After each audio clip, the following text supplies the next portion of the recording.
ಎಲ್ಲರಿಗೂ ನುಡಿವಾಣಿ ಯೂಟ್ಯೂಬ್ ಚಾನಲ್ಗೆ ಆತ್ಮೀಯವಾದ ಸ್ವಾಗತ. ನಾನು ನಿಮ್ಮ ಪ್ರಿಯ ತೇಜಸ್ವಿ. ನಾವು ಈಗಾಗಲೇ ಮೊದಲ ಹೆಜ್ಜೆ ಕಾದಂಬರಿಯಲ್ಲಿ ಅನೇಕ ವಿಷಯಗಳನ್ನ ನೋಡ್ತಾ ಇದ್ದೀವಿ.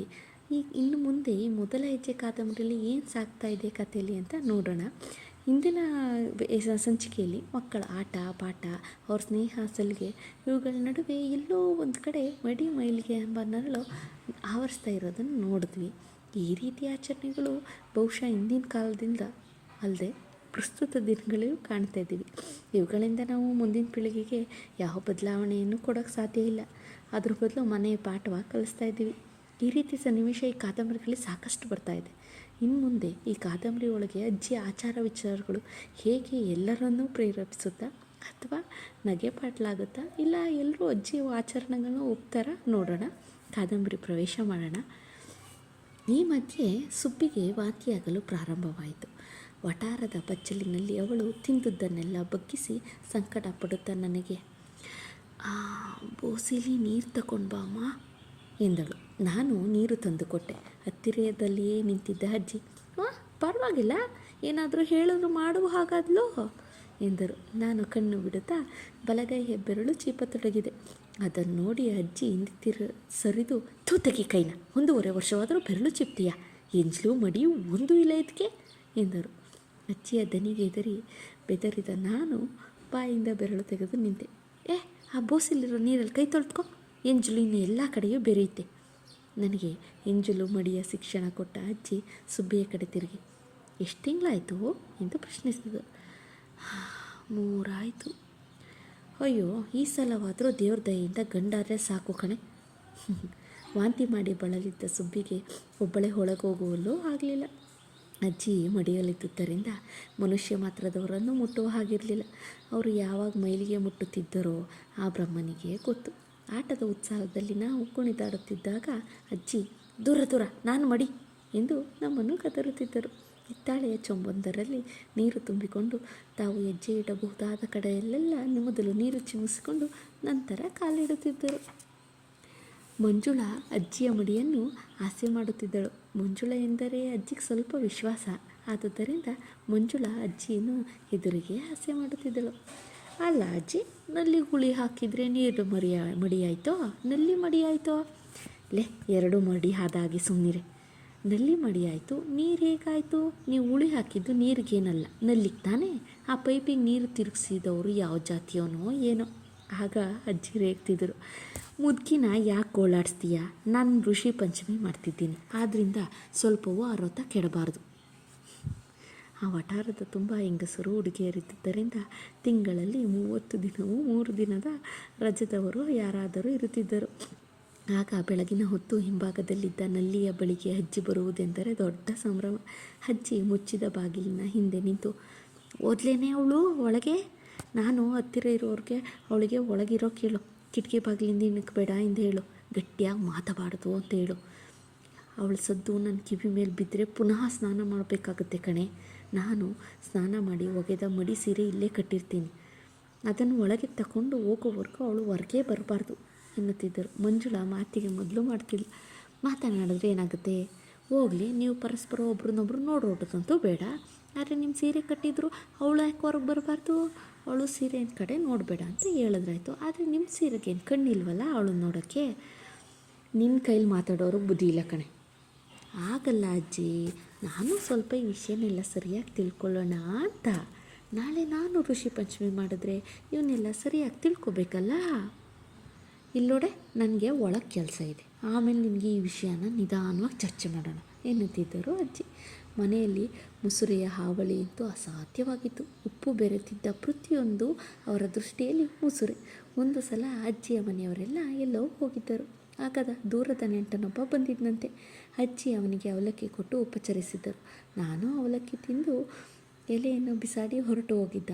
ಮನೆಗೆ ಅಪೂರ್ವವಾಗಿ ಬಂದವನಿಗೆ ಗೋಮಿ ಇಟ್ಟು ಹೋಗು, ಮನೆಯಲ್ಲಿ ಯಾರೂ ಇಲ್ಲ ಎಂದು ಹೇಳೋದು ಹೇಗೆ? ಅವನು ಹೋದ ಮೇಲೆ ಅಜ್ಜಿಗೆ ಅವನು ತಿಂದ ಸ್ಥಳದ ಸುತ್ತಲೂ ನೀರಿನ ಪರಿವೇಶ ಕಟ್ಟುವುದೇ ಒಂದು ಕೆಲಸ ಆಗಿತ್ತು. ಆ ನೀರು 5 ನಿಮಿಷಕ್ಕೆ ಒಣಕ್ಕೆ ಹೋಗ್ತಿತ್ತು. ಅಜ್ಜಿ ಪಕ್ಕದಲ್ಲೊಂದು ತಾಲಿ ಇಟ್ಟುಕೊಂಡು ಮತ್ತೆ ಮತ್ತೆ ನೀರಿನಿಂದ ತಿಂದ ಜಾಗವನ್ನು ಗುರುತು ಮಾಡುತ್ತಿದ್ದರು. ತಾವು ಎದ್ದು ಹೊರಗೆ ಹೋಗಿ ಗುರುತು ಮಾಡಿದ್ದ ನೀರು ಆರಿ ಹೋದರೆ ಆಮೇಲೆ ಆ ಸ್ಥಳ ಯಾವುದು ಎಂದು ಕಂಡುಹಿಡಿಯುವುದು ಹೇಗೆ? ಅಜ್ಜಿ ಮಡಿಯಲ್ಲಿದ್ದುದರಿಂದ ಅವರು ಗೋಮೆ ಇಡುವ ಹಾಗಿಲ್ಲ. ತಾಲಿಯಲ್ಲಿದ್ದ ನೀರೇನೋ ಮಡಿಯತ್ತೆ, ಆದರೆ ತಿಂದು ಹೋದವನ ಹಡಿ ಮಡಿಯತ್ತಲ್ವಲ್ಲ. ಅಜ್ಜಿಗಂತೂ ಎದ್ದು ಎದ್ದು ನೀರಿನ ಪರಿವೇಶ ಕಟ್ಟಿ ಸೊಂಟವೆಲ್ಲ ನೋಯತೊಡಗಿತು. ಅಷ್ಟರಲ್ಲಿ ಮಂಜುಳಾ ಅಜ್ಜಿಯ ಮನೆ ಕಡೆಗೆ ಹೋದಳು. ಅಜ್ಜಿ ಬೆಟ್ಟದ ಹೊರೆ ಕಡಿಮೆಯಾದಂತೆ, ಓ ಸದ್ಯ ಬಾಮ್ಮ ತಾಯಿ ಬಾ, ನನ್ನ ಸೊಂಟವೆಲ್ಲ ಹಾಳಾಗೋಯ್ತು ಕಣೆ. ಮಂಜುಳಾ ಗಾಬರಿಯಾಗಿ, ಯಾಕಜ್ಜಿ ಎಲ್ಲಾದರೂ ಬಿದ್ದು ಸೊಂಟಕ್ಕೆ? ಅದೇನಿಲ್ಲಮ್ಮ, ನೋಡು ಅಲ್ಲಿ ಸ್ವಲ್ಪ ಗೋಮೆ ಇಟ್ಟು ಬಿಡೆ. ಎಲ್ಲಿ ಅಜ್ಜಿ? ಈಗ ತಾನೇ ಗುರ್ತು ಮಾಡಿದ್ದೆ, ಏನು ಹಾಳು ನೆಲವೋ, ಒಂದು ತಾಲಿ ನೀರನ್ನು ನೆಲ ಹೀರಿಬಿಟ್ಟಿದೆ. ಅದೇ ಅಲ್ಲೇ ಮುಸ್ರೆ ಆಗಿದೆ ನೋಡಲಿ, ಗೋಮೆ ಇಟ್ಟು ಬಿಡು. ಮಂಜುಳಾಗೆ ಆ ಸನ್ನಿವೇಶ ಅರ್ಥವಾಯಿತು. ಅವಳು ಸೊಂಟದ ಮೇಲೆ ಕೈ ಇಟ್ಟು ನಗುತ್ತಾ, ಅಜ್ಜಿ ಗೋಮೆ ಇಡೋ ಉದ್ದೇಶ ಏನು ಅಂದ್ಲು. ಚೂರು ಪಾರು ನೆಲದ ಮೇಲೆ ಬಿದ್ದಿರುತ್ತೆ, ಇರುವೆ ಬರದಾಗಲಿ ಅಂತ ಗೋಮೆ ಇಡಬೇಕು ಕಣೆ. ಸರಿ ಒಪ್ಕೊಂಡೆ, ಆದರೆ ಎಲ್ಲಿ ಎಂಜಲು ಎಲ್ಲಿ ಮುಸ್ರೆ ಬಿದ್ದಿದೆ ಅನ್ನೋ ಗುರ್ತೇ ಇರಲಿಲ್ವಲ್ಲ, ಆದರೂ ಯಾಕೆ ಗೋಮೆ? ಅಜ್ಜಿಗೂ ಆ ಸ್ಥಳವನ್ನು ಕಾದು ಕಾದು ಸಾಕಾಗಿತ್ತು. ನಿನ್ನ ಕೈಲಾದರೆ ಗೋಮೆ ಇಡು, ಇಲ್ಲದೆ ಇದ್ದರೆ ಹೋಗು, ನಾನು ಇನ್ಯಾರನ್ನಾದರೂ ಕರಿತೇನೆ. ಮಂಜುಳಾ ಹೆಚ್ಚು ಮಾತನಾಡದೆ ನೀರು ತಂದು ಜಿಪುಣ ತನ್ನ ನಿಧಿ ಕಾಯುವಂತೆ ಅಜ್ಜಿ ಕಾದಿರಿಸಿದ್ದ ಆ ಸ್ಥಳವನ್ನು ನೀರಿನಿಂದ ಮಡಿ ಮಾಡಿದಳು. ಮಾಡಿರಿಸಿದ್ದ ತಿಂಡಿಗಳನ್ನು ಬುಟ್ಟಿಗಳಲ್ಲಿ ತುಂಬಿ ಗೋಡೆಯ ಮೊಳೆಗೆ ನೇತು ಹಾಕುವುದು ಅವರ ಮನೆ ಪದ್ಧತಿ. ಒಂದು ದಿನ ಚಕ್ಕುಲಿ ಮಾಡಿ ಮೊಳೆಗೆ ತಗುಲಿ ಹಾಕಿದ್ದರು. ಮಾರನೇ ದಿನ ಕೋಡುಬಳೆ ಮಾಡಿ ಬುಟ್ಟಿಯಲ್ಲಿ ತುಂಬಿದ್ದರು. ಸೊಸೆ ಎಲ್ಲೋ ಹೊರಗೆ ಹೋಗಿದ್ದಳು. ಅಜ್ಜಿ ಹೊರಗೆ ಬಂದು, ಸುಬ್ಬಿ ಕೊಂಚ ಬಾರೆ ಎಂದರು. ಸುಬ್ಬಿಯ ಹಿಂದೆ ಮಂಜುಳಾ, ನಾನು, ಉಷಾ ಎಲ್ಲರೂ ಹೋದೆವು. ಸುಬ್ಬಿ ಕೋಡುಬಳೆ ನೇತಾಕಬೇಕಾಗಿತ್ತು, ಸ್ವಲ್ಪ ಮೊಳೆಗೆ ಗೋಮೆ ಇಡ್ತೀಯಾ? ಹಾಗಂದರೆ ಅಜ್ಜಿ? ಸುಬ್ಬಿ ಕಣ್ಣು ಬಿಟ್ಟಳು. ಅಂದರೆ ಮೊಳೆಗೆ ನೀರಿನಿಂದ ಸವರಿ ಬಿಡು. ನಿನ್ನೆ ಆ ಮೊಳೆಗೆ ಚಕ್ಕುಲಿ ಬುಟ್ಟಿ ತಗುಲಿ ಹಾಕಿತ್ತು. ಚಕ್ಕುಲಿ ಕೋಡುಬಳೆ ಎರಡೂ ಮುಸ್ರೆಯೇ, ಆದರೆ ಎರಡೂ ಮುಸ್ರೆ ಬೆರೆಯಬಾರ್ದಲ್ವಾ? ಸುಬ್ಬಿ ವಿಧೇಯಳಂತೆ ಮೊಳೆಯನ್ನು ತೊಳೆದು ಗಂಭೀರವಾಗಿ, ಅಜ್ಜಿ ಬುಟ್ಟಿ ಗೋಡೆಗೆ ಏಕವಾಗಿತ್ತಲ್ಲ, ಗೋಡೆನೂ ಸ್ವಲ್ಪ ತೊಳೆದು ಬಿಡಲೇ ಎಂದಳು. ಮಂಜುಳಾ ಉಕ್ಕಿ ಬರುತ್ತಿದ್ದ ನಗುವನ್ನು ಒತ್ತಿ ಹಿಡಿದಿದ್ದಳು. ಹಾಗೆ ಮಾಡು ನನ್ನ ತಾಯಿ. ಚಕ್ಕುಲಿ ಹಾಕಿದ್ದ ಬುಟ್ಟಿ ಇದ್ದಕ್ಕಿದ್ದಂತೆ ದೊಡ್ಡದೋ ಹೇಗೆ? ದೊಡ್ಡದಾಗಿದೆ, ಸ್ವಲ್ಪ ಅಗಲವಾಗಿ ಗೋಮೆ ಇಡಬೇಕಾ ಅಜ್ಜಿ? ಅಜ್ಜಿಗೆ ಅವಳ ಮಾತಿನ ಅರ್ಥವಾಯಿತು. ನಿಮಗೆಲ್ಲ ಹಾಸ್ಯ ನನ್ನ ಮಡಿ ಅಂದರೆ ಎಲ್ಲ ಮಂಜುಳಾ ಹೇಳ್ಕೊಟ್ಟಿರಬೇಕು. ಅದೇನಾದರೂ ಇರಲಿ ಬಿಡಿ ಆ ಕೆಲಸನ. ನನಗೂ ಉಷೆಗೂ ಒಂದೊಂದು ಕೋಡುಬಳೆ ಸಿಕ್ಕಿತು ನೋಡಿ, ಇಲ್ಲಿ ತಿನ್ನಬೇಡಿ, ಚೂರು ಉದುರಬಹುದು. ನಿಮ್ಮನೆಗೆ ಹೋಗಿ ಏನೇನಾರು ಅನಾಚಾರ ಬೇಕಾದರೂ ಮಾಡ್ಕೊಳ್ಳಿ ಎಂದು ಅಜ್ಜಿ ನಮಗೆ 100 ಬಾರಿ ಎಚ್ಚರಿಕೆಯನ್ನಿತ್ತು. ನಮ್ಮನ್ನು ಹೊರಗೆ ಕಳಿಸಿದ್ದರು. ನವರಾತ್ರಿಯ ಉತ್ಸವ ಮೈಸೂರಿಗೆ ಹೊಸ ಕಳೆಯಂತಂದಿತ್ತು. ಮೈಸೂರು ಶೃಂಗರಿಸಿಕೊಂಡು ನವ ವಧುವಿನಂತೆ ಮೆರೆಯುತ್ತಿತ್ತು. ಅಪ್ಪನಿಗೆ ಸ್ಕೂಲಿಗೆ ರಜಾ ಆದುದರಿಂದ ಸುಬ್ಬಿಗೇನೋ ಒಂದು ಬಗೆಯ ಉತ್ಸಾಹ ಕೂಡ ಇತ್ತು. ಆದರೆ ಆ ಸಮಾಧಾನ ಬಹಳ ಹೊತ್ತು ಉಳಿಲಿಲ್ಲ. ಇನ್ನೂ ರಜಾ ಕಳೆಯೋವರೆಗೂ ಪರವಾಗಿಲ್ಲ, ನೀವು ಯಾವಾಗಲೂ ಮನೇಲಿರ್ತೀರಲ್ವೇ ಅಂತ ಕೇಳಿದ್ಲು. ಇಲ್ಲ ಕಣೆ, ಎಕ್ಸಿಬಿಷನಲ್ಲಿ ಒಂದು ಸ್ಟಾಲ್ ನೋಡ್ಕೊಳ್ಳೋ ಕೆಲಸ ಒಪ್ಕೊಂಡಿದ್ದೀನಿ. ದಿನಕ್ಕೆ ₹1.25 ಸಿಗುತ್ತೆ. ಎಕ್ಸಿಬಿಷನ್ 15 ದಿನ ನಡೀಬಹುದಲ್ವಾ? ಸುಬ್ಬಿ ಏನೋ ಹೇಳಲು ತೆಗೆದು ಬಾಯಿ ಹಾಗೆ ಮುಚ್ಚಿದಳು. ಕ್ಷಣದ ನಂತರ ಬೇರೆಯಾಗಿದ್ದ ತುಟಿಗಳು ಮತ್ತೆ ಒಂದಾದವು.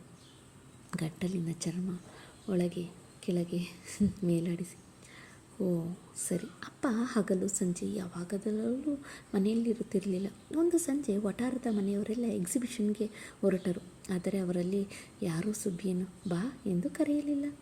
ಸುಬ್ಬಿಯು ಅವರೊಡನೆ ಹೋಗುವ ಉತ್ಸಾಹ ತೋರಲಿಲ್ಲ. ಗಂಡಸರು ಯಾರೂ ಮನೆಯಲ್ಲಿಲ್ಲವಾದ್ದರಿಂದ ಹೆಂಗಸರೆಲ್ಲ ಮನೆಯ ಬಾಗಿಲುಗಳಿಗೆ ಬೀಗ ತಗುಲಿಸಿ ಬೀಗದ ಕೈಯನ್ನು ಸುಬ್ಬಿಯ ಕೈಗಿತ್ತು ಮನೆ ಕಡೆ ಜೋಪಾನ ಸುಬ್ಬಿ ಎಂದು ಹೇಳಿದರು. ಮಂಜುಳಾ ಉಷೆಗೆ ಅಲಂಕರಿಸಿ ತಾಯಿ ತಂಗಿಯರೊಡನೆ ವಸ್ತು ಪ್ರದರ್ಶನಕ್ಕೆ ಹೊರಟಳು. ಸಿಲ್ಕ್ ಫ್ಯಾಕ್ಟರಿಯಲ್ಲಿ ಕೆಲಸ ದೊರಕಿಸಿಕೊಂಡಿದ್ದ ಮಂಜುಳೆಯನ್ನು ತಾಯಿ ಈಗ ಗೌರವದಿಂದ ಕಾಣುತ್ತಿದ್ದರು. ಸ್ವಂತ ದುಡಿಮೆಯ ಅನ್ನ ತಿಂದು ಮಂಜುಳಾ ಕೆಂಪಾಗಿ ಚೆನ್ನಾಗಿ ಕಾಣುತ್ತಿದ್ಲು. ಮಂಜುಳಾ ತನ್ನ ಮನೆಯ ಬೀಗದ ಕೈ ಕೊಟ್ಟು, ಪರವಾಗಿಲ್ವೇನೇ ಎಂದಳು ಪಿಸುಮಾತಿನಲ್ಲಿ. ಉತ್ತರ ರೂಪವಾಗಿ ಸುಬ್ಬಿ ಅಂತ ನಕ್ಕಳು. ವಠಾರ ರಜಾ ದಿನದ ಶಾಲೆಯಂತೆ ನಿಶ್ಶಬ್ದವಾಯಿತು. ಸುಬ್ಬಿ ಒಳಗೆ ಹೋದಳು. ನಾನು ಮರದ ಕುದುರೆಯೊಡನೆ ಆಡತೊಡಗಿದ್ದೆ.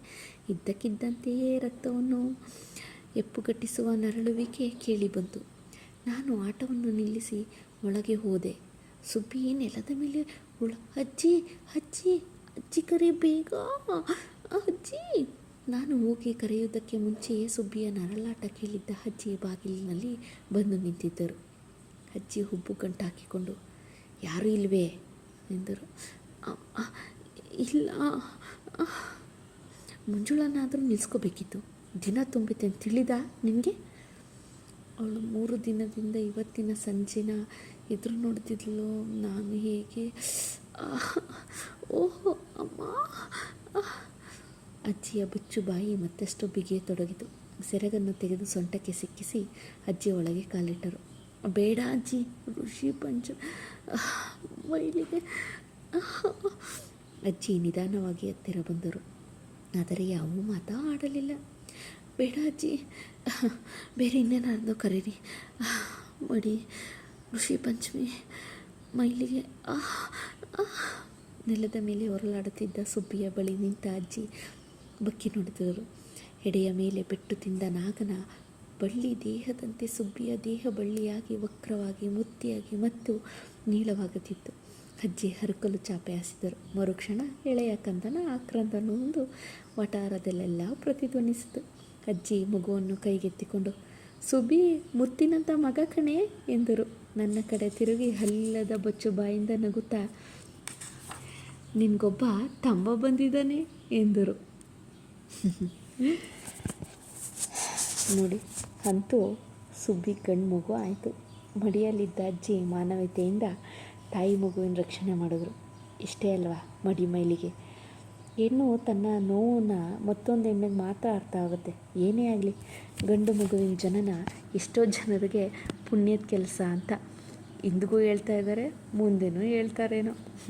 ಈ ಭ್ರಮಣೆ ಬಹುಶಃ ಯಾವುದೇ ಎಲೆಕ್ಟ್ರಿಕಲ್ ಜಮಾನ ಬಂದರೂ ಬದಲಾಗೋದಿಲ್ಲ. ಅಯ್ಯೋ ಹೆಣ್ಮಗುನ ಅಂತಾರೆ ವಿನಃ ನಿಮ್ಮ ಮನೆ ಮಹಾಲಕ್ಷ್ಮಿ ಅಂತ ಹೇಳೋದಿಲ್ಲ. ಅದರಲ್ಲೊಂಥರ ಖುಷಿ ಇರುತ್ತಲ್ವ ನಿಮ್ಮನೆ ಮಹಾಲಕ್ಷ್ಮಿ ಅಂತ ಕೇಳೋಕ್ಕೆ. ಮುಂದೇನಾಗುತ್ತೆ, ಸುಬ್ಬಿ ಮತ್ತು ಮಗುವಿನ ಆರೈಕೆ ಯಾರು ಮಾಡ್ತಾರೆ? Stay tune with Nudivani YouTube channel. ಆತ್ಮೀಯ ಸಹೃದಯ ಕನ್ನಡಿಗರೇ, ದಯವಿಟ್ಟು ನಿಮ್ಮ ಸಪೋರ್ಟ್ನ ಸಬ್ಸ್ಕ್ರೈಬ್ ಮೂಲಕ ಮಾಡಿ. Thank you.